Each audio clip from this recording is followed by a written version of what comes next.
नमस्कार, आप देख रहे हैं एनबी न्यूज और मैं हूं आपके साथ योगेश पांडे। स्वागत है आपका एनबी न्यूज एक्सप्रेस पर। प्रधानमंत्री नरेंद्र मोदी ने शुक्रवार को 26 राज्यों के 111 ट्रेनिंग सेंटरों के कोविड-19 हेल्थ केयर फ्रंटलाइन वर्कर्स के लिए विशेष रूप से तैयारी प्रशिक्षण कार्यक्रम का शुभारंभ किया है। इस दौरान पीएम मोदी ने कहा है कि हर सावधानी के साथ आने वाली चुनौतियों से निपटने के लिए हमें देश की तैयारियों को और आगे बढ़ाना होगा।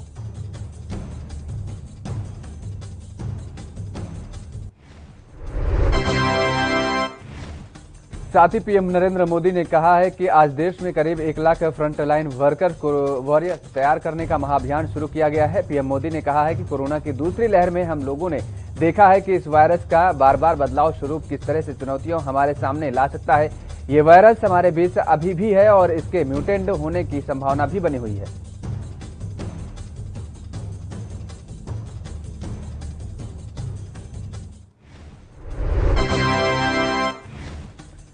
कोरोना महामारी के इस दौर में संसद के मानसून सत्र पर बोले लोकसभा स्पीकर ओम बिरला। मानसून सत्र का फैसला मंत्रिमंडलीय समिति करती है। ओम बिरला ने कहा है कि संसद का मानसून सत्र चलेगा, सारी तैयारियां कर ली गई हैं। 445 सांसदों को वैक्सीन की डोज लग गई है। सचिवालय के सभी कर्मचारियों का भी वैक्सीनेशन हो गया। जिन सांसदों और संसद में काम करने वाले लोगों को वैक्सीन की डोज नहीं लगी है, उन्हें 21 जून से डोज लगेगी।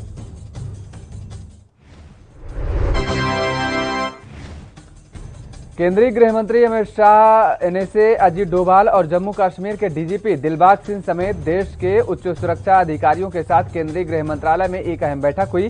शुक्रवार को अमित शाह ने मंत्रालय में जम्मू कश्मीर के उपराज्यपाल मनोज सिन्हा से भी मुलाकात की है। गृह मंत्रालय में बुलाई गई इस हाई लेवल मीटिंग में राष्ट्रीय सुरक्षा सलाहकार Ajit Doval, home secretary Ajay Bhalla, intelligence bureau के निदेशक अरविंद कुमार और जम्मू और कश्मीर के डीजीपी दिलबाग सिंह समेत कई लोग शामिल रहे।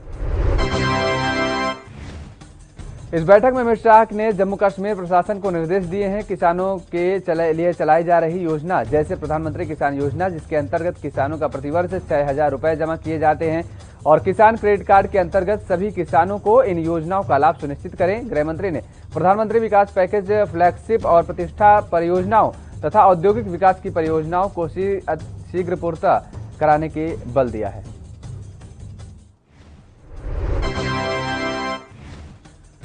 कोरोना काल में डॉक्टरों पर हुए हमले के विरोध में डॉक्टरों का प्रदर्शन, इस देशव्यापी प्रदर्शन का सभी डॉक्टरों ने साथ दिया है। सुबह 10 से 2 बजे तक 4 घंटे के लिए अस्पतालों में ओपीडी बंद रखी गई है। मरीजों का करना पड़ा परेशानियों का सामना। प्रदर्शन के दौरान डॉक्टरों ने सुरक्षा के लिए सख्त कानून बनाने की मांग की।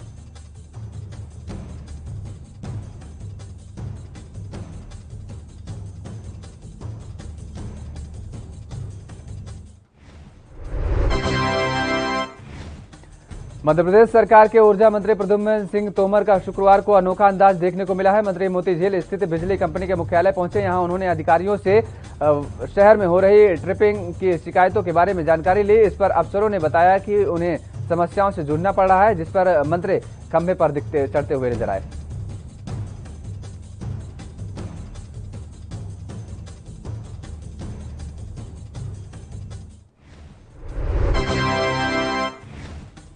केंद्रीय कृषि मंत्री नरेंद्र सिंह तोमर ने कांग्रेस के वरिष्ठ नेता दिग्विजय सिंह द्वारा हाल ही में अनुच्छेद 370 को लेकर दिए गए बयान को देश के कांग्रेस से मुक्त कराने वाले करार दिया है। तोमर ने शुक्रवार को कहा है कि ग्वालियर में मीडिया से बातचीत करते हुए कहा, सारा देश अनुच्छेद 370 को बहाल करने के खिलाफ है और दिग्विजय सिंह का बयान भारत को कांग्रेस से मुक्त करने वाले है और अभी तो कांग्रेस सरकार बनने की संभावना भी नहीं है दिखाई देती, और यदि बन गई तो इसे दोबारा बहाल करना संभव नहीं होगा।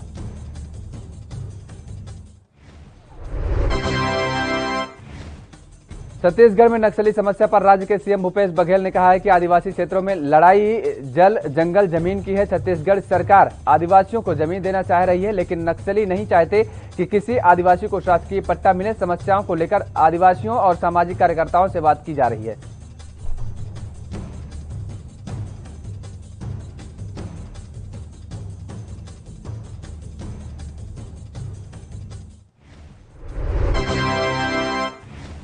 राजधानी दिल्ली के मशहूर बाबा का ढाबा के मालिक कांत प्रसाद गुरुवार की रात हॉस्पिटल में भर्ती कराया गया है। पुलिस के मुताबिक शराब और नींद की गोलियां खाने के बाद बेहोश हो गए थे। उनके बेटे का बयान दर्ज कर लिया गया है। फिलहाल सफदरजंग अस्पताल में उनका इलाज जारी है। शुरुआती जांच में पुलिस ने आशंका जताई है कि उन्हें आत्महत्या का प्रयास किया है। मामले की जांच चल रही है।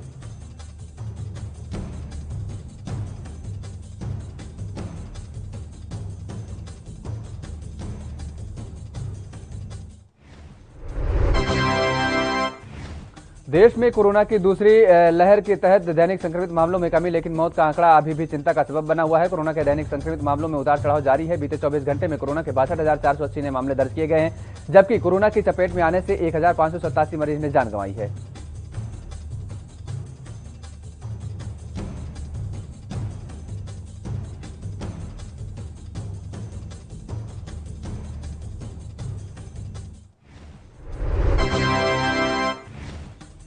नीति आयोग के सदस्य डॉक्टर वीके पॉल ने कहा है कि अध्ययनों से पता चला है कि टीका लाने वाले व्यक्तियों में अस्पताल में भर्ती होने की संभावना 75 से 80% कम हो जाती है। ऐसे में व्यक्तियों को ऑक्सीजन समर्थन की आवश्यकता होने की संभावना लगभग 8% है और टीकाकरण वाले व्यक्तियों में आईसीयू में प्रवेश की जोखिम केवल 6% बचती है।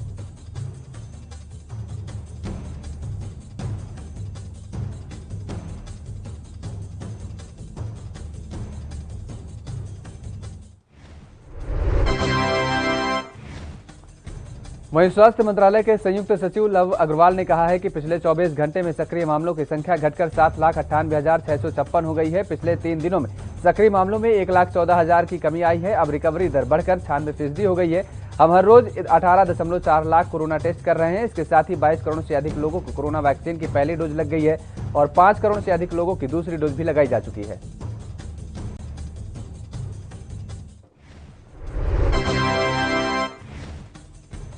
कोरोना की दूसरी लहर का कहर अब थम सा गया है, जिसके चलते देश फिर से अनलॉक की स्थिति में आ गया है। केंद्रीय स्वास्थ्य मंत्री डॉक्टर हर्षवर्धन सिंह ने कहा है कि कोरोना की दूसरी वेव 4 लाख से ज्यादा मामलों की ऊंचाई पर पहुंची। काफी दिनों से 1 लाख से कम मामले सामने आ रहे हैं। मामले कम हो रहे हैं और इसके बावजूद हमने अपनी टेस्ट करने की प्रक्रिया को कमजोर होने नहीं दिया है।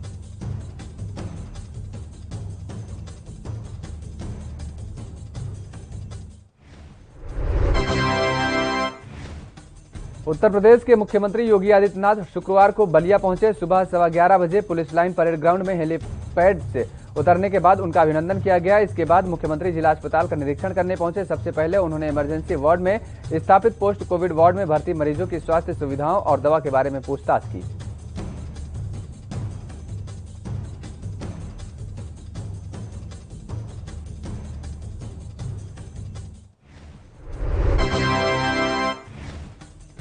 यूपी के मुख्यमंत्री योगी आदित्यनाथ ने गोरखनाथ मंदिर में प्रेस कॉन्फ्रेंस कर कहा कि इस कोरोना काल में ऐसे बच्चों को चिन्हित किया जा रहा है जिन्होंने अपने माता पिता घर के कमाऊ सदस्य को इस महामारी में खो दिया है। ऐसे बच्चों को शिक्षा और सुरक्षा के लिए यूपी सरकार बाल सेवा योजना कार्यक्रम चला रही है, जिसके तहत न सिर्फ बच्चों के शिक्षा का खर्च यूपी सरकार देखेगी, बल्कि उनके भरण पोषण का जिम्मा भी सरकार उठाएगी।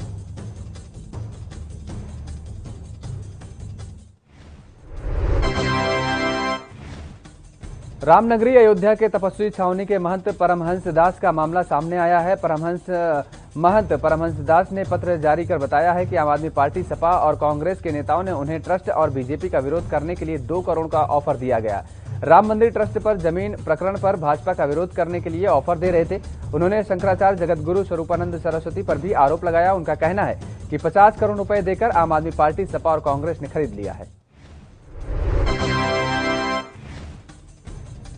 यूपी के हाथरस में जिले के हसायन विकासखंड की ग्राम पंचायत कल्लूपुरा के नगला कांच में जिले के प्रभारी मंत्री पहुंचे, जहां भाजपा कार्यकर्ताओं ने फूलमाला और प्रतीक चिन्ह भेंट कर उनका स्वागत किया। वहीं पंचायती राज मंत्री और जिले के प्रभारी मंत्री भूपेंद्र चौधरी ने पौधारोपण भी किया और ईसायन में अधिकारियों के साथ समीक्षा बैठक भी की। इस दौरान भाजपा कार्यकर्ताओं द्वारा समस्याएं भी बताई गई।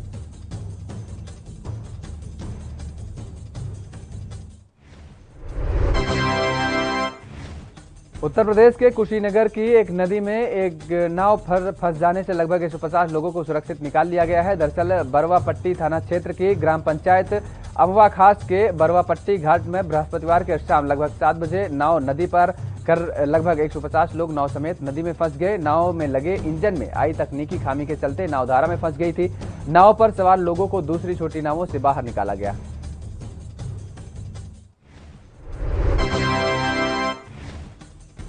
उत्तर प्रदेश के प्रयागराज में किडनैप हुए व्यक्ति को पुलिस ने अपहरणकर्ताओं से छुड़वा दिया है। एसपी सिटी ने बताया है कि अपहरण का वीडियो जैसे ही वायरल हुआ, हमने तुरंत कार्रवाई शुरू कर दी। सभी अपहरणकर्ता पकड़े गए हैं। जिनका अपहरण हुआ है वे भी मिल गए हैं। मामले में जांच जारी है।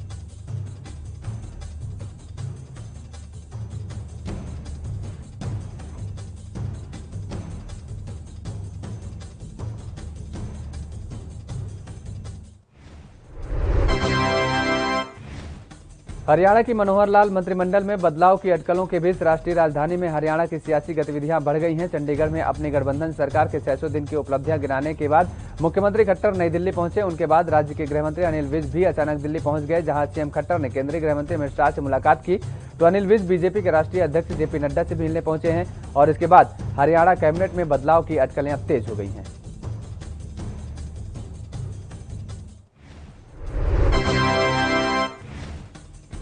खबर उज्जैन से है, जहां संभाग स्तरीय जिला चिकित्सालय की बड़ी लापरवाही से देर रात हड़कंप मच गया है। रात करीब 11 बजे अस्पताल से मीडिया को सूचना मिली कि अस्पताल में भर्ती ब्लैक फंगस के 55 मरीज को एक साथ उल्टी, बेचैनी, घबराहट व हार्ट बीट तेज से चल रहा है। कोई भी डॉक्टर देखने वाला नहीं था। मामले में पता चला कि इंजेक्शन की कंपनी बदलने के कारण ये स्थिति पैदा हुई।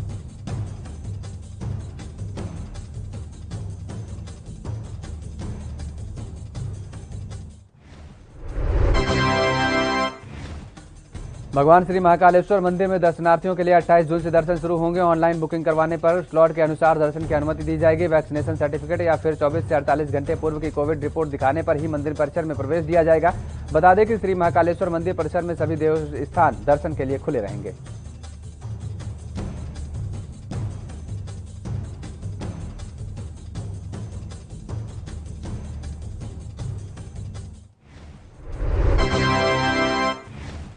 छत्तीसगढ़ में कांग्रेस सरकार ने 2.5 साल का कार्यकाल पूरा कर लिया है। इसके साथ ही विपक्षी पार्टियां सरकार को चुनावी वादों को लेकर घेरने की कोशिश कर रही हैं। कांग्रेस ने 2018 के विधानसभा चुनाव में अपने घोषणा पत्र में 36 वादे किए थे।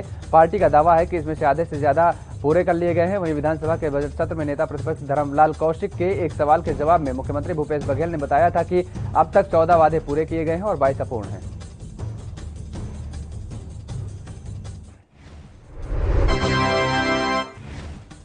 इंटरनेट मीडिया के माध्यम से लोगों से सीधा संवाद करते हुए छत्तीसगढ़ के मुख्यमंत्री भूपेश बघेल ने कहा है कि टोल किट मामले में छत्तीसगढ़ में जिन पर केस दर्ज हुआ है कोई जवाब नहीं दे पा रहे हैं। जवाब देंगे तो वो फंसेंगे, इसलिए उन्होंने अपने बचाव में न्यायालय का रास्ता निकाल लिया है और टेक्निकल ग्राउंड पर स्टे ले लिया है। लेकिन जांच को आंच नहीं, जल्द ही ऐसे लोगों की जांच होगी और जांच के बाद जो भी तथ्य निकल करके आएगा उस पर कार्रवाई की जाएगी।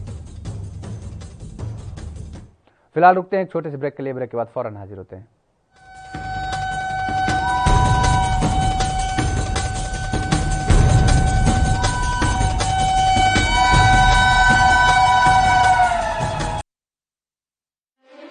पंजाब ਦੇ ਇਤਿਹਾਸ ਵਿੱਚ ਇੱਕ ਸੁਨਹਿਰਾ ਪੰਨਾ ਸਮੁੱਚੇ ਭਾਰਤ ਵਿੱਚ ਪੰਜਾਬ ਬਣਿਆ ਸਿੱਖਿਆ ਦੇ ਖੇਤਰ ਵਿੱਚ ਨੰਬਰ 1। ਭਾਰਤ ਸਰਕਾਰ ਨੇ ਐਲਾਨ ਕੀਤਾ ਕਿ ਅਨੁਸੂਚਿਤ ਜਾਤੀਆਂ, ਲੜਕੀਆਂ ਅਤੇ ਵਿਕਲਾਂਗ ਬੱਚਿਆਂ ਨੂੰ ਸਿੱਖਿਆ ਪ੍ਰਦਾਨ ਕਰਨ ਲਈ ਪੰਜਾਬ ਹੀ ਹੈ ਸਰਵ ਉੱਤਮ ਸੂਬਾ। ਨਾਲ ਹੀ ਇਹ ਵੀ ਘੋਸ਼ਣਾ ਕੀਤੀ ਕਿ ਸਿੱਖਿਆ ਦੇ ਬੁਨਿਆਦੀ ਢਾਂਚੇ ਦਾ ਭਾਰਤ ਭਰ ਵਿੱਚ ਹੈ ਪਹਿਲਾ ਸਥਾਨ। ਲੈਬੋਰੇਟਰੀਆਂ, ਕੰਪਿਊਟਰ ਲੈਬ, ਸਾਫ਼ ਪੀਣ ਦਾ ਪਾਣੀ, ਟਾਇਲਟ, ਕਲਾਸਰੂਮਾਂ ਦੀ ਗਿਣਤੀ, ਸਕੂਲ ਦਾ ਗਵਾਂਢ ਵਿੱਚ ਹੋਣਾ, ਇਹਨਾਂ ਸਭ ਮਾਪਦੰਡਾਂ ਵਿੱਚ ਪੰਜਾਬ ਨੇ ਸਮੁੱਚੇ ਸੂਬਿਆਂ ਨੂੰ ਪਿੱਛੇ ਛੱਡਿਆ। ਜੋ ਪੰਜਾਬ ਦਾ ਨਾਮ ਵਧ ਰਿਹਾ ਉਹ ਤੁਸੀਂ ਬਣਾਇਆ, ਤੁਸੀਂ ਸਾਰੇ ਟੀਚਰਾਂ ਨੇ। ਮੈਂ ਤੁਹਾਡੇ ਸਾਰਿਆਂ ਨੂੰ ਦਿਲੋਂ ਬਹੁਤ ਧੰਨਵਾਦੀ ਹਾਂ ਤੁਹਾਡਾ। ਪ੍ਰਿੰਸੀਪਲ, ਹੈਡਮਾਸਟਰ ਤੇ ਟੀਚਰਾਂ ਦੀ ਉਪਲਬਧਤਾ, ਵਿਦਿਆਰਥੀਆਂ ਅਤੇ ਟੀਚਰਾਂ ਦੀ ਹਾਜ਼ਰੀ, ਸਕੂਲ ਵਿੱਚ ਦੁਪਹਿਰ ਦਾ ਭੋਜਨ, ਪਾਰਦਰਸ਼ਤਾ ਨਾਲ ਟੀਚਰਾਂ ਦੀ ਭਰਤੀ ਨਾਲ ਪੰਜਾਬ ਦਾ ਸੂਬਾ ਬਣਿਆ ਦੇਸ਼ ਦਾ ਮੋਹਰੀ। ਬੱਚਿਆਂ ਦਾ ਸਕੂਲ ਵਿੱਚ ਦਾਖਲਾ, ਪੜ੍ਹਾਈ ਛੱਡ ਚੁੱਕੇ ਬੱਚਿਆਂ ਨੂੰ ਦੁਬਾਰਾ ਸਕੂਲ ਵਿੱਚ ਪੜਾਉਣਾ, ਬੱਚਿਆਂ ਨੂੰ ਪੜ੍ਹਾਈ ਛੱਡਣ ਤੋਂ ਰੋਕਣਾ, ਇਹਨਾਂ ਮਾਪਦੰਡਾਂ ਵਿੱਚ ਵੀ ਪੰਜਾਬ ਨੇ ਹਾਸਲ ਕੀਤਾ ਪਹਿਲਾ ਸਥਾਨ। ਅਸੀਂ ਹੁਣ ਪਹੁੰਚ ਗਏ ਹਾਂ ਪਹਿਲੇ ਨੰਬਰ ਤੇ। ਹੁਣ ਆਪਾਂ ਪਹਿਲੇ ਨੰਬਰ ਤੋਂ ਉਤਰਨਾ ਨਹੀਂ, ਉੱਥੇ ਹੀ ਰਹਿਣਾ ਹੈ ਔਰ ਉੱਥੇ ਹੀ ਤਗੜੇ ਰਹਿਣਾ ਹੈ। ਪੰਜਾਬ ਸਰਕਾਰ ਰੱਖੇ ਤੁਹਾਡੇ ਬੱਚਿਆਂ ਦਾ ਖਿਆਲ।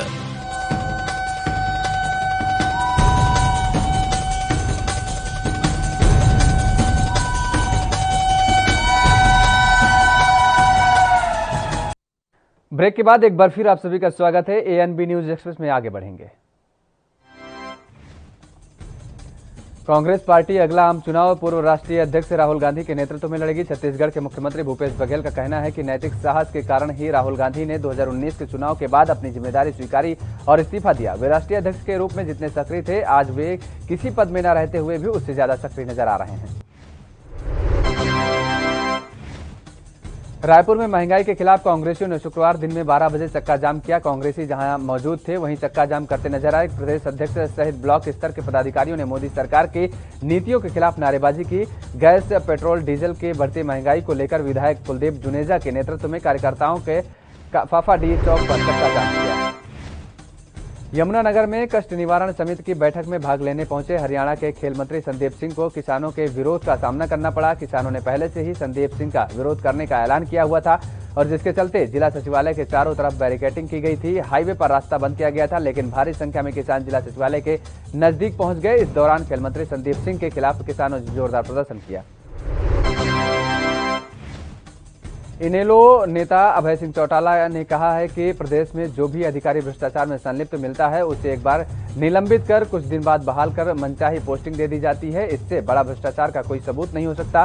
प्रदेश सरकार का 600 दिन का कार्यकाल पूरा हो गया है, पर सरकार के पास बताने के लिए एक भी विकास का काम ऐसा नहीं है जिससे जनता को लाभ मिला हो।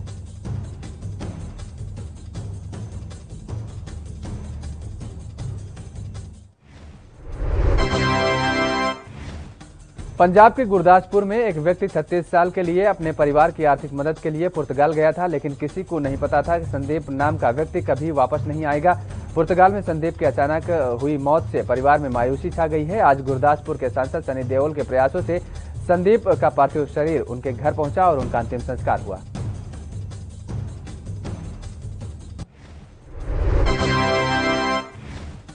बीते रोज उत्तराखंड के मुख्यमंत्री तीरथ सिंह रावत ने पुलिस प्रशिक्षण महाविद्यालय नरेंद्रनगर पहुंचकर प्रशिक्षु पुलिस उपाधीक्षकों की पासिंग आउट दीक्षांत परेड समारोह में शिरकत किया। इस मौके पर मुख्यमंत्री ने उत्तराखंड पुलिस के सुरक्षा चक्र साइबर हेल्पलाइन का उद्घाटन और पुस्तिका का विमोचन भी किया। मुख्यमंत्री रावत ने प्रशिक्षित हुए पुलिस उपाधीक्षक से समाज और जनहित के साथ राज्य के विकास और राष्ट्रीय निर्माण में काम करने की अपील की।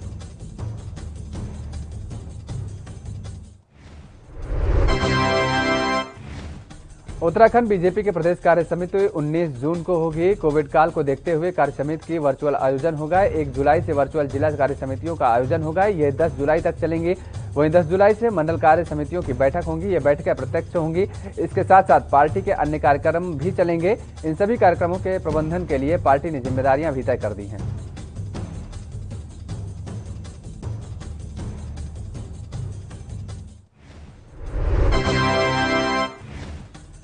रुड़की से बीजेपी विधायक का चालान काटने वाले दरोगा के ट्रांसफर पर सियासी जंग छिड़ गई है। दरोगा नीरज कठैत के ट्रांसफर के बाद मसूरी में ट्रेडर्स एंड वेलफेयर एसोसिएशन के अध्यक्ष रजत अग्रवाल के नेतृत्व में मुख्यमंत्री को एसडीएम मसूरी के माध्यम से ज्ञापन भेजा गया है।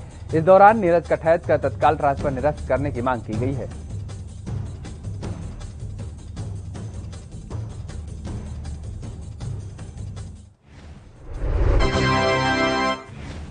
उत्तराखंड के बागेश्वर में पहला ऑक्सीजन प्लांट निर्माण कार्य शुरू हो गया है। जिलाधिकारी विनीत कुमार ने प्लांट स्थापित करने आए इंजीनियरों से वार्ता की और तकनीकी पहलुओं को समझा।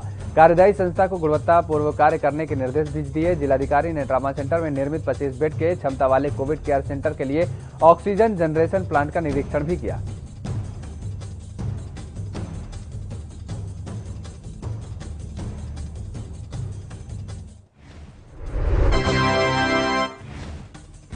उत्तराखंड में भारी बारिश से लोग परेशान हैं। लोगों का आम जनजीवन अस्त व्यस्त हो गया है। भारी बारिश से नदी और नालों में पानी बढ़ गया है। तो वहीं चिपको आंदोलन की शुरुआत करने वाले रैनी गांव आज सरकार के उपहास का सामना कर रहा है। दरअसल रैना गांव के लोगों को आरोप है कि गांव धंस रहा है और मकानों में दरार पड़ गई है।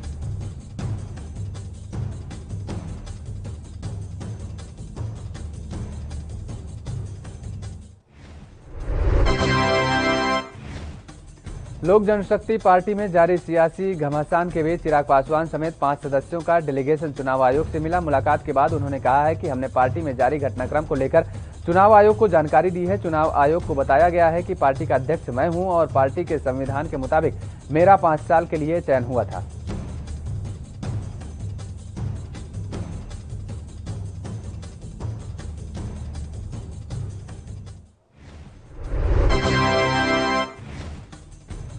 झारखंड की राज्यपाल द्रौपदी मुर्मू से शुक्रवार को भारतीय जनता पार्टी विधायक और राज्य के पूर्व मंत्री अमर कुमार बाउरी के नेतृत्व में एक शिष्टाचार मंडल यहां राजभवन में मुलाकात की। राज्यपाल से मुलाकात के क्रम में शिष्टाचार मंडल पश्चिम सिंहभूम के मझगांव थाना क्षेत्र के हातमा दौड़ा गांव के करवा बस्ती में रह रहे दलितों की समस्या से अवगत कराया। इस अवसर पर उन्होंने साहिबगंज की रीता देवी पासवान की भूमि संबंधी मामले से भी अवगत कराया।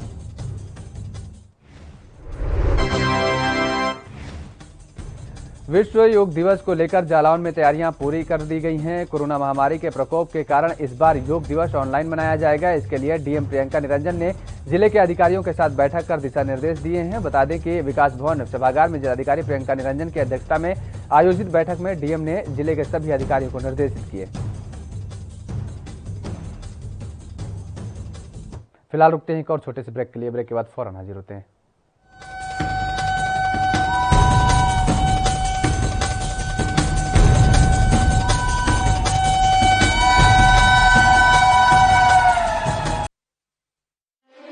ਪੰਜਾਬ ਦੇ ਇਤਿਹਾਸ ਵਿੱਚ ਇੱਕ ਸੁਨਹਿਰਾ ਪੰਨਾ ਸਮੁੱਚੇ ਭਾਰਤ ਵਿੱਚ ਪੰਜਾਬ ਬਣਿਆ ਸਿੱਖਿਆ ਦੇ ਖੇਤਰ ਵਿੱਚ ਨੰਬਰ 1। ਭਾਰਤ ਸਰਕਾਰ ਨੇ ਐਲਾਨ ਕੀਤਾ ਕਿ ਅਨੁਸੂਚਿਤ ਜਾਤੀਆਂ, ਲੜਕੀਆਂ ਅਤੇ ਵਿਕਲਾਂਗ ਬੱਚਿਆਂ ਨੂੰ ਸਿੱਖਿਆ ਪ੍ਰਦਾਨ ਕਰਨ ਲਈ ਪੰਜਾਬ ਹੀ ਹੈ ਸਰਵ ਉੱਤਮ ਸੂਬਾ। ਨਾਲ ਹੀ ਇਹ ਵੀ ਘੋਸ਼ਣਾ ਕੀਤੀ ਕਿ ਸਿੱਖਿਆ ਦੇ ਬੁਨਿਆਦੀ ਢਾਂਚੇ ਦਾ ਭਾਰਤ ਭਰ ਵਿੱਚ ਹੈ ਪਹਿਲਾ ਸਥਾਨ। ਲੈਬੋਰੇਟਰੀਆਂ, ਕੰਪਿਊਟਰ ਲੈਬ, ਸਾਫ਼ ਪੀਣ ਦਾ ਪਾਣੀ, ਟਾਇਲਟ, ਕਲਾਸਰੂਮਾਂ ਦੀ ਗਿਣਤੀ, ਸਕੂਲ ਦਾ ਗਵਾਂਢ ਵਿੱਚ ਹੋਣਾ, ਇਹਨਾਂ ਸਭ ਮਾਪਦੰਡਾਂ ਵਿੱਚ ਪੰਜਾਬ ਨੇ ਸਮੁੱਚੇ ਸੂਬਿਆਂ ਨੂੰ ਪਿੱਛੇ ਛੱਡਿਆ। ਜੋ ਪੰਜਾਬ ਦਾ ਨਾਮ ਵਧ ਰਿਹਾ ਉਹ ਤੁਸੀਂ ਬਣਾਇਆ, ਤੁਸੀਂ ਸਾਰੇ ਟੀਚਰਾਂ ਨੇ। ਮੈਂ ਤੁਹਾਡੇ ਸਾਰਿਆਂ ਨੂੰ ਦਿਲੋਂ ਬਹੁਤ ਧੰਨਵਾਦੀ ਹਾਂ ਤੁਹਾਡਾ। ਪ੍ਰਿੰਸੀਪਲ, ਹੈਡਮਾਸਟਰ ਤੇ ਟੀਚਰਾਂ ਦੀ ਉਪਲਬਧਤਾ, ਵਿਦਿਆਰਥੀਆਂ ਅਤੇ ਟੀਚਰਾਂ ਦੀ ਹਾਜ਼ਰੀ, ਸਕੂਲ ਵਿੱਚ ਦੁਪਹਿਰ ਦਾ ਭੋਜਨ, ਪਾਰਦਰਸ਼ਤਾ ਨਾਲ ਟੀਚਰਾਂ ਦੀ ਭਰਤੀ ਨਾਲ ਪੰਜਾਬ ਦਾ ਸੂਬਾ ਬਣਿਆ ਦੇਸ਼ ਦਾ ਮੋਹਰੀ। ਬੱਚਿਆਂ ਦਾ ਸਕੂਲ ਵਿੱਚ ਦਾਖਲਾ, ਪੜ੍ਹਾਈ ਛੱਡ ਚੁੱਕੇ ਬੱਚਿਆਂ ਨੂੰ ਦੁਬਾਰਾ ਸਕੂਲ ਵਿੱਚ ਪੜਾਉਣਾ, ਬੱਚਿਆਂ ਨੂੰ ਪੜ੍ਹਾਈ ਛੱਡਣ ਤੋਂ ਰੋਕਣਾ, ਇਹਨਾਂ ਮਾਪਦੰਡਾਂ ਵਿੱਚ ਵੀ ਪੰਜਾਬ ਨੇ ਹਾਸਲ ਕੀਤਾ ਪਹਿਲਾ ਸਥਾਨ। ਅਸੀਂ ਹੁਣ ਪਹੁੰਚ ਗਏ ਹਾਂ ਪਹਿਲੇ ਨੰਬਰ ਤੇ। ਹੁਣ ਆਪਾਂ ਪਹਿਲੇ ਨੰਬਰ ਤੋਂ ਉਤਰਨਾ ਨਹੀਂ, ਉੱਥੇ ਹੀ ਰਹਿਣਾ ਹੈ ਔਰ ਉੱਥੇ ਹੀ ਤਗੜੇ ਰਹਿਣਾ ਹੈ। ਪੰਜਾਬ ਸਰਕਾਰ ਰੱਖੇ ਤੁਹਾਡੇ ਬੱਚਿਆਂ ਦਾ ਖਿਆਲ।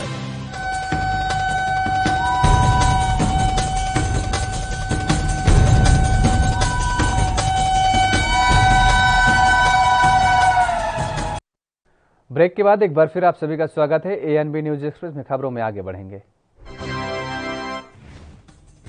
डॉक्टरों के खिलाफ हो रही हिंसा को लेकर आज पूरे देश में आईएमए के आह्वान पर तमाम प्राइवेट और सरकारी अस्पताल में ओपीडी सेवा सुबह 9 बजे से लेकर 2 बजे तक बंद रही। फरीदाबाद में इंडियन मेडिकल एसोसिएशन के प्रधान डॉक्टर पुनीता हसीजा के नेतृत्व में कड़े कानून बनाए जाने को लेकर फरीदाबाद के डिप्टी कमिश्नर को डॉक्टरों ने प्रधानमंत्री के नाम ज्ञापन सौंपा, जिसमें मांग की गई है कि डॉक्टरों के खिलाफ हिंसा करने वालों के लिए आईपीसी के अंतर्गत कानून बनाया जाए।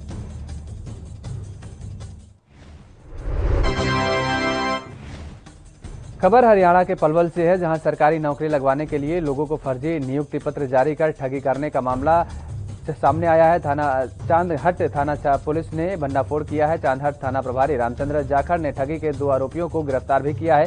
उनके साथ कागजात सहित अन्य दस्तावेज भी बरामद कर लिए गए हैं। पलवल जिला पुलिस अधीक्षक दीपक गहलावत ने बताया है कि मेसा गांव निवासी उमेश कुमार ने चांदहट थाना क्षेत्र को 7 अप्रैल 2021 को शिकायत दर्ज कराई थी। कोरोना वायरस के एक और रूप सामने आया है। विश्व स्वास्थ्य संगठन ने बताया है कि लैम्डा नामक कोरोना के नए वेरिएंट की पहचान की गई है, जो अब तक 29 देशों में फैल चुका है। डब्ल्यूएचओ ने कहा है कि नया वेरिएंट सबसे पहले अगस्त 2020 में पेरू में मिला था। तब से अब तक यह लैटिन अमेरिका, अर्जेंटीना और चिली सहित 29 देशों में पहुंच चुका है।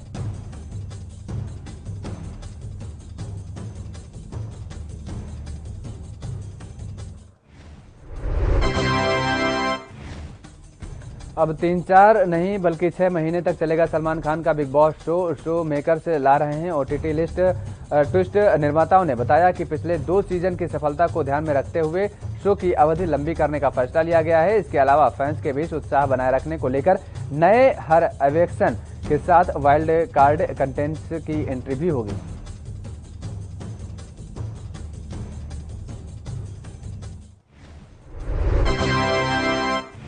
बॉलीवुड एक्टर अक्षय कुमार, स्टारर और निर्माता चंद्रप्रकाश द्विवेदी की आने वाली फिल्म पृथ्वीराज को लेकर विवाद थमता नजर नहीं आ रहा है। करणी सेना के बाद अब अखिल भारतीय क्षत्रिय महासभा के सदस्यों ने फिल्म के टाइटल को लेकर ऐतराज जताया है और इसे बदलने की मांग की है। फिल्म के नाम का विरोध कर रहे लोगों ने चंडीगढ़ में अक्षय कुमार का पुतला जलाया।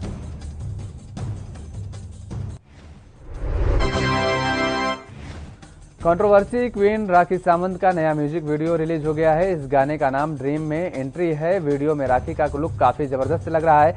उनके डांस मूव भी फैंस काफी पसंद कर रहे हैं। ड्रीम में एंट्री को ज्योतिका टांगरी ने गाया है और प्रेक्षित गुप्ता ने रैप दिया है। अमेरिका के पूर्व राष्ट्रपति डोनाल्ड ट्रंप ने कोरोना वायरस संक्रमण को लेकर चीन को फिर से घेरा है। ट्रंप ने कहा कि भारत ने कोरोना वायरस महामारी से सबसे ज्यादा तबाही झेली है और इस वैश्विक महामारी के लिए चीन जिम्मेदार है और उसे दुनिया को हर्जाना देना चाहिए।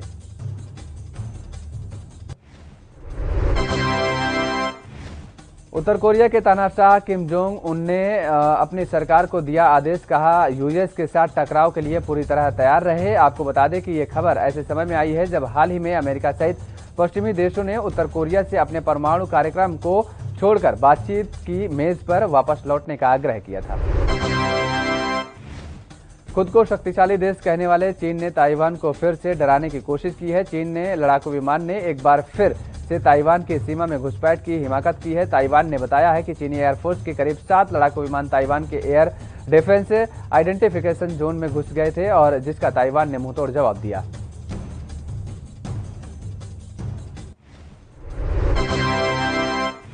नॉर्थ कोरिया के सर्वोच्च नेता किम जोंग उन ने स्वीकार किया है कि उनका देश गंभीर खाद्य संकट से गुजर रहा है। नॉर्थ कोरिया में जहां कॉफी के छोटे पैकेट की कीमत 7,000 रुपए है तो वहीं 3,300 रुपए की कीमत में 1 किलो केले हैं। जानकारी के मुताबिक हाल ही में एक बैठक में किम ने माना कि स्थिति बहुत खराब है और लगातार हालात बिगड़ते रहे। भारत के खिलाफ लगातार साजिश रचने वाला चीन अपनी हरकतों से बाज नहीं आ रहा है। एक बार फिर से उसकी एक गंदी साजिश का पर्दाफाश हुआ है। चीन की सेना ने भारतीय दूरसंचार कंपनियों, सरकारी एजेंसियों और कई रक्षा कॉन्ट्रैक्टर्स को निशाना बनाया है। इसके साइबर थ्रेट्स इंटेलिजेंस कंपनी ने बताया कि उसके पास चीन की जासूसी ऑपरेशन के पर्याप्त सबूत हैं। सप्ताह के आखिरी दिन शेयर बाजार मामूली तेजी के साथ हरे निशान में बंद हुआ। दिल्ली सराफा बाजार में सोना 188 रुपए की तेजी के साथ 46,460 रुपए प्रति 10 ग्राम के स्तर पर बंद हुआ। चांदी 173 रुपए के उछाल के साथ 67,658 रुपए प्रति किलोग्राम पर स्तर पर बंद हुई। सोना 861 रुपए और चांदी 1,709 रुपए सस्ती हुई। इस बुलेटिन में फिलहाल इतना ही। बाकी खबरों के लिए आप देखते रहिए एएनबी न्यूज।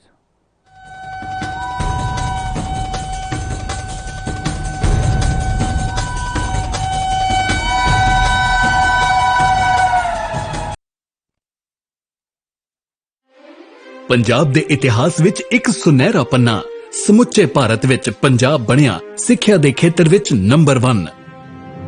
ਭਾਰਤ ਸਰਕਾਰ ਨੇ ਐਲਾਨ ਕੀਤਾ ਕਿ ਅਨੁਸੂਚਿਤ ਜਾਤੀਆਂ, ਲੜਕੀਆਂ ਅਤੇ ਵਿਕਲਾਂਗ ਬੱਚਿਆਂ ਨੂੰ ਸਿੱਖਿਆ ਪ੍ਰਦਾਨ ਕਰਨ ਲਈ ਪੰਜਾਬ ਹੀ ਹੈ ਸਰਵ ਉੱਤਮ ਸੂਬਾ। ਨਾਲ ਹੀ ਇਹ ਵੀ ਘੋਸ਼ਣਾ ਕੀਤੀ ਕਿ ਸਿੱਖਿਆ ਦੇ ਬੁਨਿਆਦੀ ਢਾਂਚੇ ਦਾ ਭਾਰਤ ਭਰ ਵਿੱਚ ਹੈ ਪਹਿਲਾ ਸਥਾਨ।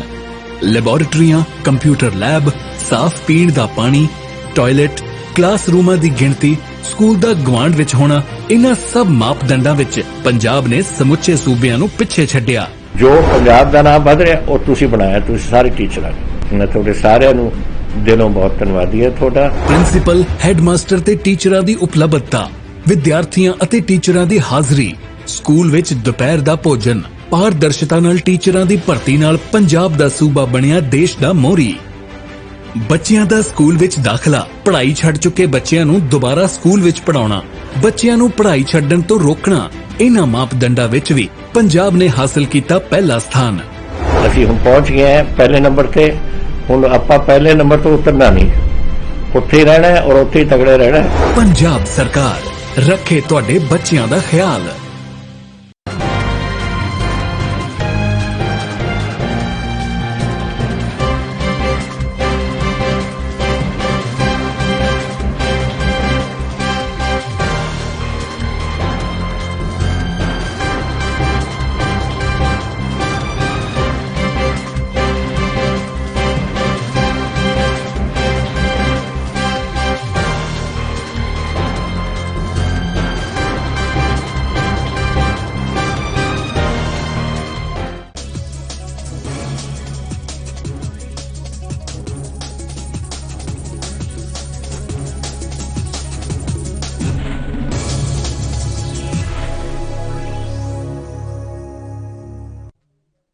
नमस्कार, एएनबी न्यूज देख रहे हैं आप। मैं हूं मोहित चौधरी और आप सभी का स्वागत है अपने उत्तराखंड में। रुक करते हैं खबरों का। बीते रोज उत्तराखंड के मुख्यमंत्री तीरथ सिंह रावत ने पुलिस प्रशिक्षण महाविद्यालय नरेंद्र नगर पहुंचकर प्रशिक्षुओं पुलिस उपेक्षकों की पासिंग आउट दीक्षांत परेड समारोह में शिरकत की। इस मौके पर मुख्यमंत्री ने उत्तराखंड पुलिस की सुरक्षा चक्र साइबर हेल्पलाइन का उद्घाटन और पुस्तिका का विमोचन भी किया। मुख्यमंत्री रावत ने प्रशिक्षित हुए पुलिस उपाधीक्षक से समाज और जनहित के साथ राज्य के विकास और राष्ट्र निर्माण में काम करने की अपील की। पुलिस प्रशिक्षण महाविद्यालय नरेंद्र नगर में लोक सेवा आयोग में चयनित 18 पुलिस उपाधीक्षक और 2 जिला कमांडेंट होमगार्ड सहित कुल 20 प्रशिक्षकों के 12.5 माह का आधारभूत प्रशिक्षण पूरा हुआ है, जिसमें 7 महिलाएं और 11 पुरुष प्रशिक्षु शामिल हैं। आपको बता दें कि प्रशिक्षण में महिलाओं में रीना राठौर ने प्रथम और नताशा सिंह ने दूसरा स्थान प्राप्त किया है। आपको बता दें कि पुरुष प्रशिक्षणों में अभिनव चौधरी से पहले और दूसरे नंबर की हम बात करें तो स्वप्नील मुयाल ने दूसरा स्थान हासिल किया है। इस दौरान मुख्यमंत्री ने तमाम लोगों को संबोधित किया और लोगों के साथ मिलकर, जनता के साथ मिलकर तमाम तरह की कार्रवाई करने की बात कही।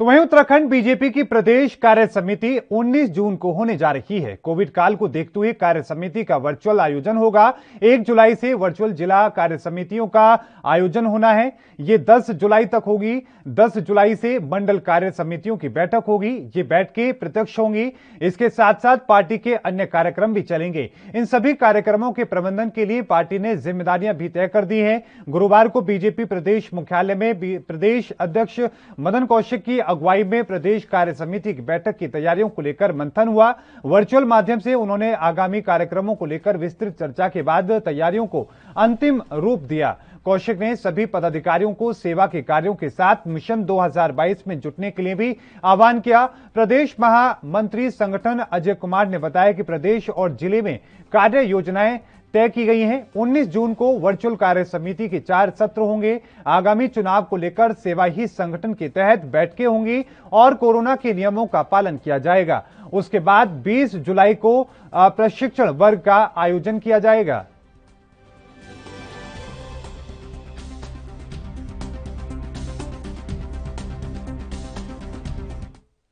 उत्तराखंड में बीजेपी सरकार के 4 साल पूरे हो चुके हैं, जिसे लेकर आम आदमी पार्टी ने प्रदेश भर में काला दिवस मनाया। आम आदमी पार्टी कार्यकर्ताओं ने प्रदेश भर में बीजेपी सरकार के खिलाफ विरोध प्रदर्शन करते हुए नारेबाजी की।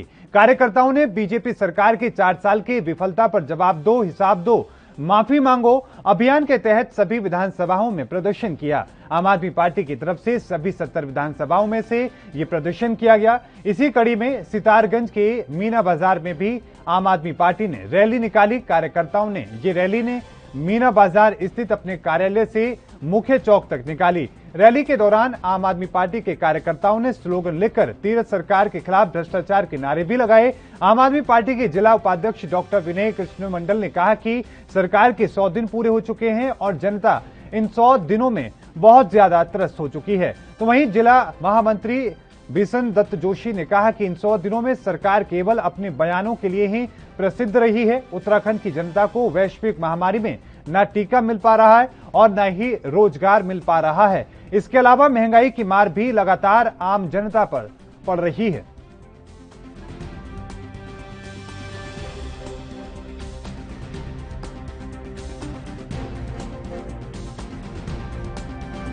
सर 100 दिन तो बिल्कुल हमारे उत्तराखंड के वासियों पे बिता गए। मोदी झूठ बोलता है, इनके सारे चमचे इस तरीके से झूठ बोलता है, झूठ बोल के इस देश के पैसा को खा के देश को बर्बाद कर दिया है। हम उसके पूरी विरोध करते हैं। भारतीय जनता पार्टी के इस काले कारनामे के हम जोरदार आम आदमी पार्टी विरोध करते हैं। 100 दिन पूरे किए हैं और इन 100 दिनों में पूरा उत्तराखंड प्रदेश जानता है कि तीरथ सिंह रावत जी हमारे प्रदेश के मुख्यमंत्री अपने बयानों के लिए ही प्रसिद्ध रहे हैं। बेतुके बयानबाजी उन्होंने करी है। पूरे उत्तराखंड की जनता को ना टीका मिल पा रहा है, ना रोजगार मिल पा रहे हैं, महंगाई बरकरार है। हम तो ये कहेंगे कि तीरथ सरकार के ये 100 दिन बिल्कुल बेकार है। तीरथ सरकार के 100 दिन बिल्कुल बेकार हुए हैं। पूरी उत्तराखंड की जनता त्रस्त है और इसी के विरोध में आज हम ये तीरथ सरकार के 100 दिन पूरे हुए हैं, एक काला दिन आप कह लीजिए, उसके जो है विरोध में हम लोग। मॉनसून आते ही उत्तराखंड के पर्वतीय क्षेत्रों में भूस्खलन की डराने वाली तस्वीरें भी सामने आने लगी हैं। आपको बता दें कि पिथौरागढ़ के घाट क्षेत्र में NH 125 पर भारी भूस्खलन हुआ है। आज सुबह इस भूस्खलन की लाइव तस्वीरें सामने आई। घाट क्षेत्र में सरयू नदी पर बने पुल से कुछ दूरी पर पहाड़ का एक बड़ा हिस्सा देखते ही देखते नदी में समा गया। जहां यह भूस्खलन हुआ उससे महज चंद मीटर की दूरी पर वाहन खड़े हुए थे। गनीमत यह रही कि वाहन भी भूस्खलन की चपेट में आने से बाल बाल बच गए। घाट पुलिस चौकी से कुछ दूरी पर ही यह भीषण लैंडस्लाइड हुई है। इसका कारण नेशनल हाईवे देखते ही देखते जम्मूदोज हो गया। आपको बता दें कि चीन और नेपाल बॉर्डर को जोड़ने वाले इस नेशनल हाईवे को ऑल वेदर रोड में तब्दील किया गया है, मगर कार्यदायी संस्था ने पहाड़ियों को जिस बेतरतीबी से काटा है उसी का नतीजा है कि मानसून की बारिश में जगह जगह आफत के पहाड़ दरक रहे हैं। इसकी कीमत यात्रियों को अपनी जान देकर चुकानी पड़ रही है। मानसून सीजन में इस नेशनल हाईवे पर सफर करना मौत को दावत देने से कम नहीं है। भारी बरसात के चलते नेशनल हाईवे में दर्जनों जगहों पर भूस्खलन होने से मार्ग बंद पड़े हैं। पिछले 3 दिनों से अहम नेशनल हाईवे के बंद होने से सैकड़ों वाहन जहां तहां फंसे हुए हैं, जबकि बॉर्डर जिले में जरूरी सेवाओं की आपूर्ति भी ठप हो चुकी है। हाल फिलहाल की बात करें तो इस सड़क पर जल्द यातायात सुचारू हो पाना संभव नजर नहीं आ रहा है।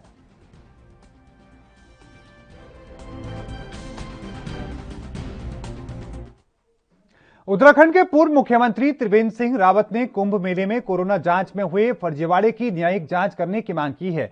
उन्होंने कहा कि सरकार ने तत्काल जांच का आदेश देकर अच्छा काम किया है, लेकिन जांच पारदर्शी हो इसके लिए न्यायिक जांच होना जरूरी है। त्रिवेंद्र सिंह रावत ने कहा कि कोरोना जांच का मामला बड़ा मामला है और यह सीधे सीधे लोगों के जीवन से खिलवाड़ है। देखा जाना चाहिए कि इसमें चाहे कोई छोटा हो या फिर बड़ा अधिकारी हो, दोषियों को बख्शा नहीं जाना चाहिए। आपको यह भी बता दें कि मुख्यमंत्री तीरथ सिंह रावत से जब इस फर्जीवाड़े की बाबत पूछा गया तो उन्होंने यह कहकर पल्ला झाड़ दिया था कि मामला उनके समय का नहीं है, लेकिन फिर भी उन्होंने इसकी जांच बैठा दी है। तीरथ सिंह रावत ने कहा कि जिस तरीके से मैं मार्च में आया हूं और यह मामला बहुत पुराना है, हमें इसकी जानकारी मिली, मैंने आते ही इस पर जांच कराई है। हम चाहते हैं कि दूध का दूध और पानी का पानी हो जाए। दोषी के खिलाफ सख्त से सख्त कार्रवाई की जाएगी।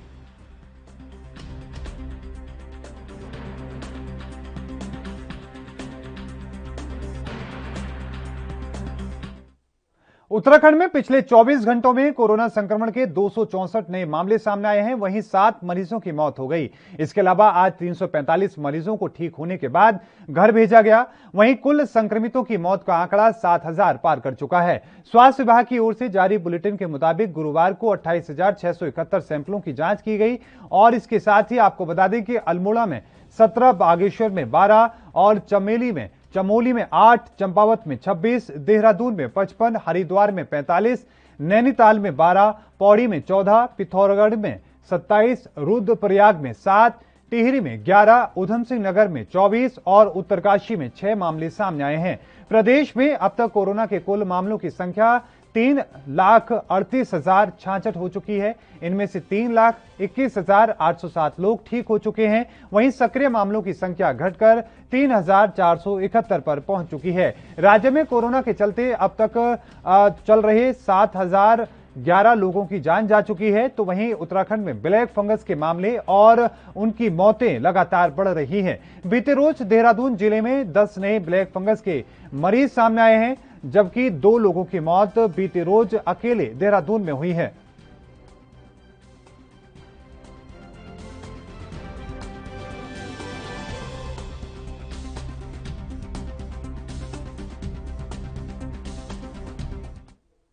उत्तराखंड में सरकारी डिग्री कॉलेजों में शिक्षकों और शिक्षणोत्तर कर्मचारियों के खाली पड़े 701 पदों को जल्द भरने का फैसला किया गया है। आपको बता दें कि उच्च शिक्षा राज्य मंत्री डॉक्टर धन सिंह रावत ने शिक्षकों के रिक्त 455 और पुस्तकालय अध्यक्ष के 25 पदों पर भर्ती के लिए प्रस्ताव हफ्ते भर के भीतर राज्य लोक सेवा आयोग को भेजने के निर्देश दिए हैं।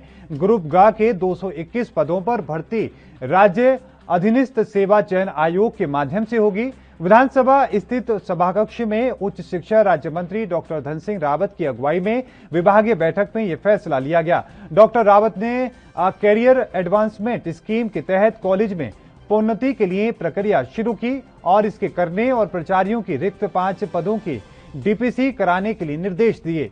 सभी कॉलेजों में 1 माह के भीतर वाईफाई सुविधा, कंप्यूटर लैब और विज्ञान प्रयोगशालाओं की स्थापना किए जाने के भी निर्देश दिए गए हैं।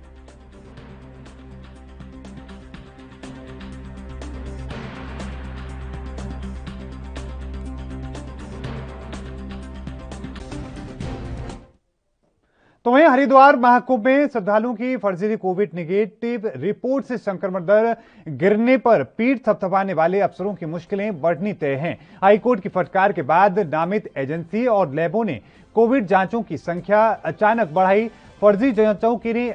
फर्जी जांचों से उनका मीटर तो घूमता रहा, लेकिन मेला प्रशासन फर्जीवाड़े से बेखबर रहा। लाखों की भीड़ के बावजूद संक्रमण दर बाकी जिलों की तुलना में कम होने पर उठने वाले सवालों को दबा दिया गया।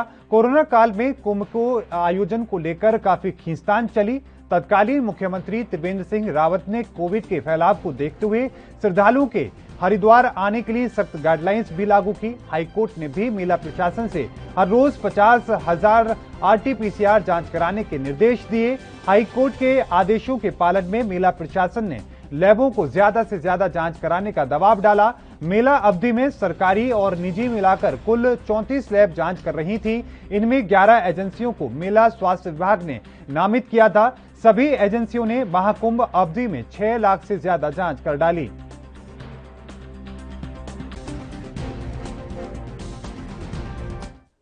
रुड़की से बीजेपी विधायक का चालान काटने वाले दरोगा के ट्रांसफर पर सियासत छिड़ चुकी है। आपको बता दें कि दरोगा नीरज कठैत के ट्रांसफर के बाद मसूरी में Mussoorie traders and welfare association के अध्यक्ष रजत अग्रवाल के नेतृत्व में मुख्यमंत्री को एसडीएम मसूरी के माध्यम से ज्ञापन भेजा गया। इस दौरान नीरज कठैत का तत्काल ट्रांसफर निरस्त करने की मांग की गई। इसके अलावा एसडीएम कार्यालय के बाहर प्रदेश सरकार और बीजेपी विधायक प्रदीप बत्रा के खिलाफ नारेबाजी भी की गई। मसूरी शहर कांग्रेस अध्यक्ष गौरव अग्रवाल के नेतृत्व में मसूरी के शहीद स्थल पर कांग्रेसियों ने प्रदेश सरकार और विधायक प्रदीप बत्रा के खिलाफ जमकर नारेबाजी की। उन्होंने कहा कि राज्य सरकार ने एक पुलिस ऑफिसर को ईमानदारी से ड्यूटी करने की सजा दी है, इसे बर्दाश्त नहीं किया जाएगा। उन्होंने आगे कहा कि अगर इसी तरीके से कार्रवाई सरकार द्वारा पुलिस अधिकारियों पर की जाती रहेगी तो पुलिस का मनोबल भी टूटेगा और कोई भी अधिकारी ईमानदारी से काम नहीं कर पाएगा।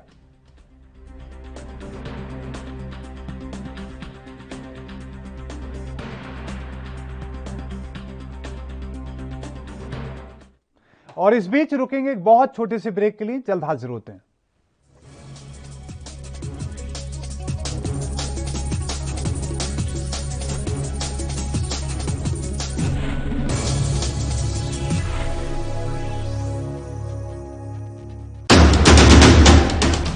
राष्ट्र धर्म रात 8 बजे सिर्फ ANB न्यूज पर।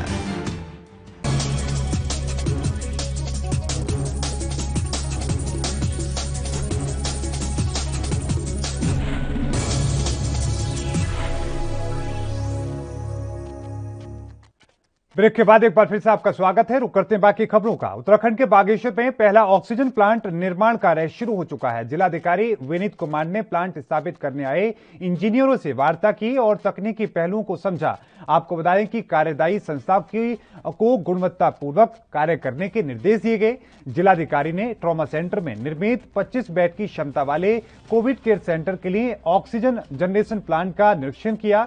250 LPM ऑक्सीजन जनरेशन प्लांट की स्थापना निर्धारित समय पर पूरा करने के निर्देश दिए। कहा कि प्लांट लगने से अलग अलग तरह के ऑक्सीजन सिलेंडरों पर निर्भरता कम होगी। इंजीनियरों ने बताया कि प्लांट वातावरण से वायु को खींचकर शुद्ध ऑक्सीजन बनाएगा और मरीजों को उपलब्ध कराएगा। ये प्लांट 24 घंटे चलेगा। आपको बता दें कि ऑक्सीजन जनरेशन प्लांट एक बड़े स्तर पर ऑक्सीजन को बनाएगा। इसके अतिरिक्त व्यवसायी भोपाल गोस्वामी ने 91 फ्लोर मीटर प्रदान किए हैं।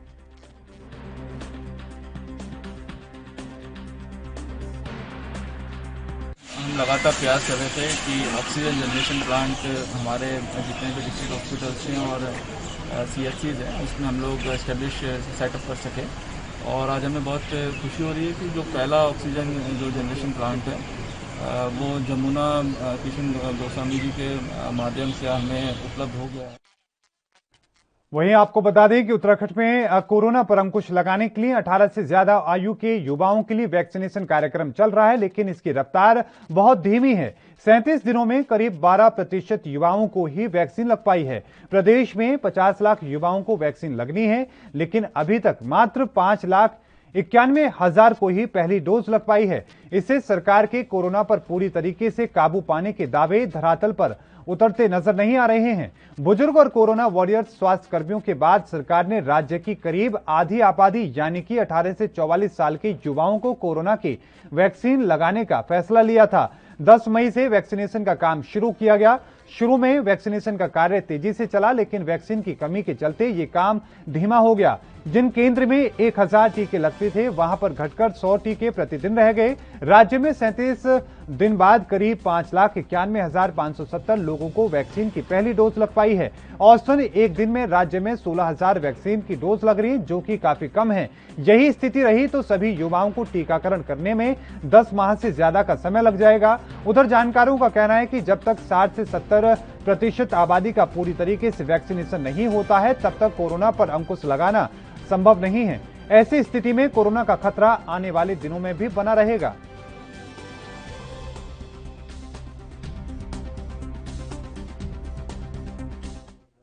उत्तराखंड के पिथौरागढ़, नैनीताल और चंपावत जैसे जिलों में बहुत भारी बारिश की संभावना है, जबकि चमोली, बागेश्वर, अल्मोड़ा और उधम सिंह नगर में भारी बारिश के आसार हैं। इसके मद्देनजर मौसम विभाग ने रेड अलर्ट जारी किया है और इसके साथ ही आपको बता दें कि मौसम विभाग की ओर से चेतावनी जारी की गई है कि इन जिलों में छोटी नदियों, नालों के पास रहने वाले लोगों को सावधान रहने की जरूरत है। इतना ही नहीं, मौसम विभाग के मुताबिक मौसम के बदलते मिजाज के चलते राज्य में मैदानी इलाकों में 30 से 40 किलोमीटर प्रति घंटे की रफ्तार से तेज हवाओं के चलने की भी संभावना जाहिर की गई है। वहीं देहरादून समेत कई जिलों में आकाशीय बिजली गिरने के साथ ही तेज बौछार पड़ने की संभावना व्यक्त की गई है। वहीं सुबह से ही दून में रुक रुक कर बारिश हो रही है। हल्द्वानी में सुबह से ही रिमझिम बारिश हो रही है।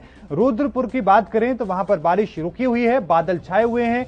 नैनीताल में रात भर बारिश हुई, जो आज सुबह से जारी है।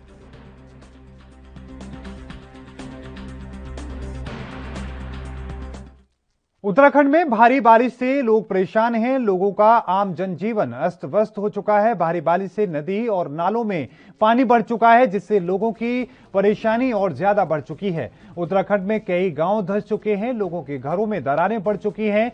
घर किसी भी समय गिर सकता है। ऐसा ही कुछ माहौल उत्तराखंड के चमोली में देखने को मिला।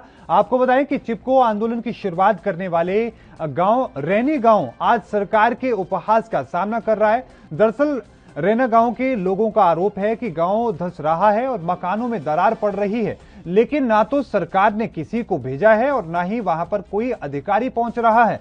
स्थानीय नागरिकों का दावा है कि हालात इतने गंभीर हैं कि रात के समय लोगों को खेतों में जाकर सोना पड़ रहा है। आपको बता दें कि इस दौरान सेना ने चिपको आंदोलन शुरू करने वाली गौरा देवी की प्रतिमा को दूसरी जगह पर स्थापित किया है।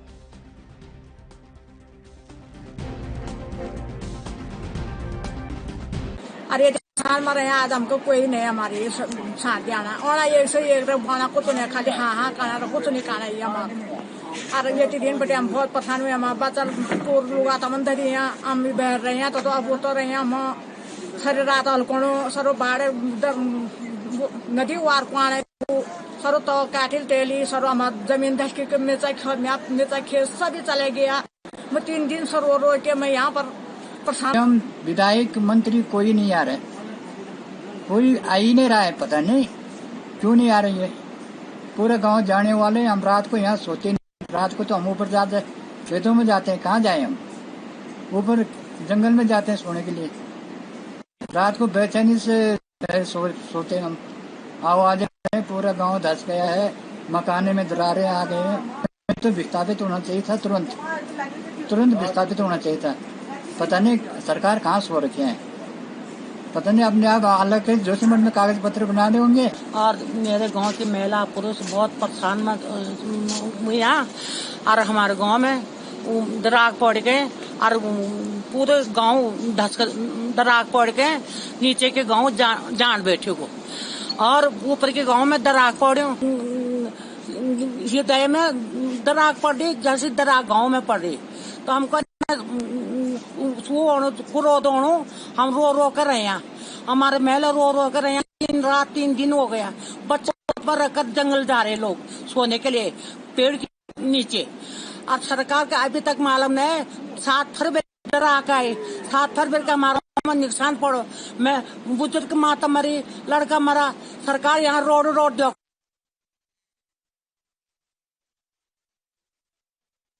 इस बीच उत्तर प्रदेश का रुख करते हैं, क्या कुछ मुख्यमंत्री योगी आदित्यनाथ कह रहे हैं, आइए सुनते हैं। हर लक्षण युक्त व्यक्ति को मेडिसिन उपलब्ध करवाना, अगले 24 घंटे के अंदर आरआरटी टीम के द्वारा उन सभी का टेस्ट कराना, ये सभी कार्यक्रम चलते रहे। आदरणीय प्रधानमंत्री जी का मार्गदर्शन, भारत सरकार का भरपूर सहयोग, कोरोना की दूसरी लहर को भी पूरी। रुक करते बाकी खबरों का आपको बता दें कि उत्तराखंड के उधम सिंह नगर जिले के जसपुरा इलाके में 2 लोगों ने एक 35 साल की महिला को पहले रेपिस्ट से बचाया और फिर उसके बाद खुद उसके साथ बलात्कार किया।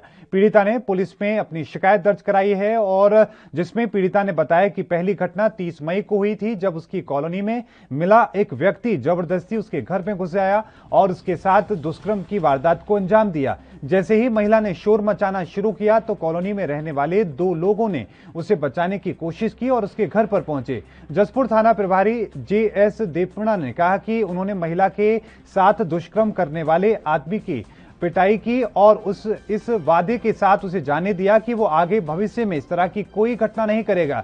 देवपुरा के बताया कि पीड़िता ने कहा कि 2 जून को वे 2 लोग आए जिन्होंने पहले उसे बचाया था, उसके बाद वो उसके घर में घुस गए और उसके बाद उसके साथ में दुष्कर्म किया। आरोपियों ने घटना को रिकॉर्ड भी कर लिया और उसका एक वीडियो बनाया और वीडियो लीक करने की धमकी देकर उसे परेशान करने लगे।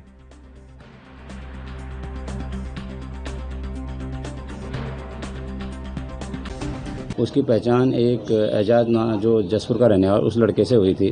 तो 30 मई को रात को एजाज उसके रात्रि 11 बजे उसके घर में घुस गया और उसके साथ उसका कहना है कि इसने मेरे साथ बलात्कार किया। ये घटना उसके पड़ोस में रहने वाले कासिम और फैजल ने भी वहाँ पर पहुँच गए थे उस रात को। तो उस दिन से कासिम और फैजल भी उस पर बुरी नज़र रखने लगे और 2 जून को कासिम और फैजल ने भी उसके साथ बलात्कार किया। इस संबंध में उसके साथ तहरीर दी गई, मुकदमा पंजीकृत होकर जांच चल रही है। तो वहीं कोरोना संक्रमण कम होते ही धर्मनगरी हरिद्वार में यात्रियों की संख्या में लगातार इजाफा हो रहा है। आपको बता दें कि ऐसे में 20 जून को होने वाले गंगा दशहरे के स्नान पर 19 जून की सुबह से ही जिलों के सभी बॉर्डरों पर पुलिस का पहरा लग चुका है। 20 जून की शाम 8 बजे तक पहरा रहेगा। 72 घंटे पूर्व ही RT-PCR नेगेटिव रिपोर्ट और पंजीकरण वाले श्रद्धालुओं को ही हरिद्वार आने की अनुमति मिलेगी। कोरोना महामारी का प्रकोप कम होने के साथ ही जिले में यात्रियों की संख्या अचानक बढ़ने लगी है। हरियाणा, पंजाब, राजस्थान से यात्री आ रहे हैं। गंगा घाटों पर सुबह से शाम तक यात्रियों की भीड़ दिख रही है। हालांकि जिले में 22 जून तक कोविड कर्फ्यू जारी रहेगा। वहीं हर की पौड़ी पर स्नान के लिए किसी को भी प्रवेश नहीं दिया जाएगा। धर्मनगरी के मंदिरों में अभी बाहरी श्रद्धालु दर्शन के लिए कम आ रहे हैं। आपको बताएं कि कनखल स्थित दक्षेश्वर महादेव मंदिर के महंत मंगलपुरी ने बताया कि मंदिर में सामाजिक दूरी के नियमों के साथ प्रवेश दिया जा रहा है। अपवित्र शिवलिंग को किसी को छूने की अनुमति नहीं है। स्थानीय श्रद्धालु ही फिलहाल मंदिर में आ पा रहे हैं।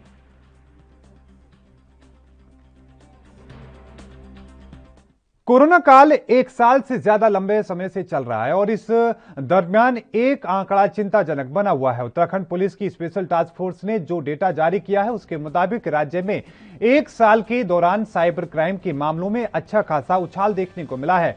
आपको बता दें कि साल दर साल आंकड़े देखे जाएं तो ये बात साफ हो जाती है कि 2019 के मुकाबले 2020 में कुछ ज्यादा ही शिकायतें आई हैं। दरअसल 3600 शिकायतें थी, जबकि 261 जिन पर FIR दर्ज की गई थी, जबकि 2020 में 6333 शिकायतें दर्ज हुई और 420 FIR।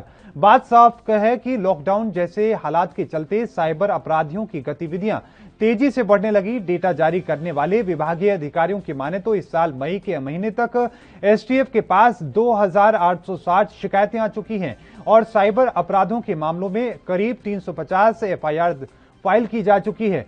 आपको बता दें कि एसटीएफ के एसएसपी अजय सिंह के हवाले से खबर दी गई है कि डिजिटल स्पेस के विस्तार के चलते साइबर अपराधों का जो दायरा वो बढ़ चुका है। हमें यह भी समझना चाहिए कि एक तरफ साइबर क्राइम को लेकर जागरूकता बढ़ी है तो दूसरी ओर अपराध में भी इजाफा हो रहा है। आपको बता दें कि 2018 में करीब 1800 शिकायतें और 200 एफआईआर दर्ज हुई थी, यानी कि 3 साल के दौरान 4 गुना से ज्यादा केस बढ़ चुके हैं।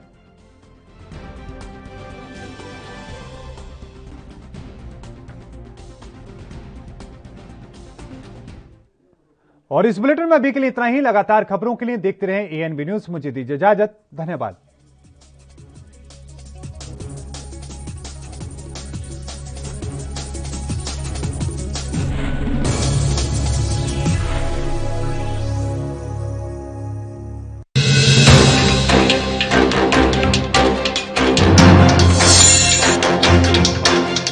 कोविड-19 को लेकर सरकार सतर्क। प्रधानमंत्री नरेंद्र मोदी ने शुरू किया एक और महाअभियान। तीसरी लहर से लड़ेंगे 1 लाख वॉरियर्स। एक बार फिर से बढ़े पेट्रोल डीजल के दाम। मध्य प्रदेश के भोपाल में कांग्रेस कार्यकर्ताओं ने बीजेपी सांसद प्रज्ञा सिंह ठाकुर के आवास के बाहर किया प्रदर्शन। दिल्ली में अनलॉक के दौरान कोविड नियमों के उल्लंघन पर हाईकोर्ट सख्त। हाईकोर्ट ने कहा इससे संक्रमण की तीसरी लहर को मिलेगा बढ़ावा। गुजरात की साबरमती नदी में पाया गया कोरोना वायरस। जांच में संक्रमित पाए गए कई सैंपल। शोधकर्ता हुए चिंतित।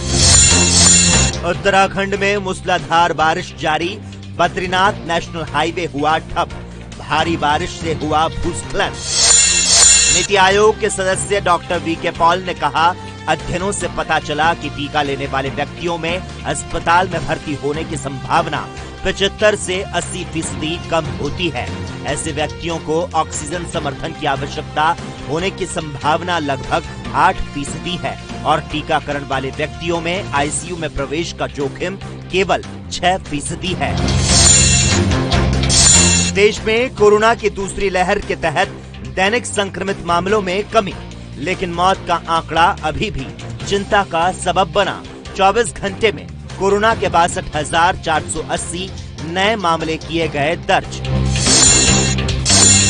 बाबा का ढाबा चलाने वाले कांता प्रसाद ने आत्महत्या करने की कोशिश, जिसकी वजह से उन्हें सफदरगंज अस्पताल में भर्ती कराया गया। अस्पताल में पहुंचे कांता प्रसाद के बेटे आजाद प्रसाद ने कहा कि पिछले कई दिनों से परेशान चल रहे थे, जिसकी वजह से उन्होंने ये कदम उठाया। सप्ताह के आखिरी कारोबारी दिन यानी कि शुक्रवार को दिन भर के उतार चढ़ाव के बाद शेयर बाजार सपाट स्तर पर बंद हुआ। बॉम्बे स्टॉक एक्सचेंज का प्रमुख इंडेक्स सेंसेक्स 21.12 अंक ऊपर पर बंद हुआ। वहीं नेशनल स्टॉक एक्सचेंज का निफ्टी 8.05 अंक यानी 0.05% की मामूली गिरावट के साथ बंद हुआ।